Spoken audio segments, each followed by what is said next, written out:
മലയാള ചലച്ചിത്രവേദിയിലെ ഏറ്റവും മികച്ച നടനുള്ള അവാർഡ് നേടിയ മമ്മൂട്ടിയെ കണ്ട് അഭിനന്ദനങ്ങൾ അർപ്പിച്ച് ഷാഫി പറമ്പിൽ എം പി. മികച്ച നടനുള്ള അവാർഡ് കരസ്ഥമാക്കിയത് ഇത്തവണ മമ്മൂട്ടിയാണ്. ആ മമ്മൂട്ടിയോട് എന്താണ് ഷാഫി പറമ്പിൽ രഹസ്യമായി പറയുവാൻ ശ്രമിക്കുന്നത്?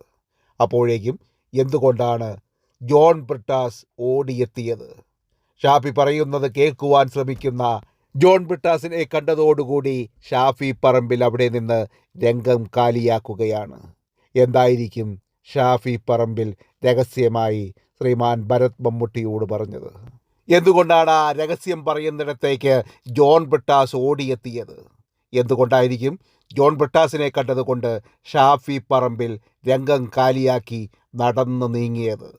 ഇങ്ങനെ ആരെങ്കിലും ഒരാളുമായി രഹസ്യങ്ങൾ പങ്കുവയ്ക്കുമ്പോൾ എത്തിവലിഞ്ഞ് എത്തുന്നത് നല്ലതാണോ?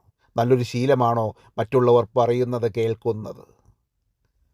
എന്തായിരിക്കാം ഇവർ തമ്മിലുള്ള സംഭാഷണങ്ങൾ? നിങ്ങൾക്കറിയാമോ? അറിയാമെങ്കിൽ കമൻ്റായി രേഖപ്പെടുത്തണേ. നന്ദി, താങ്ക് യു, നമസ്കാരം.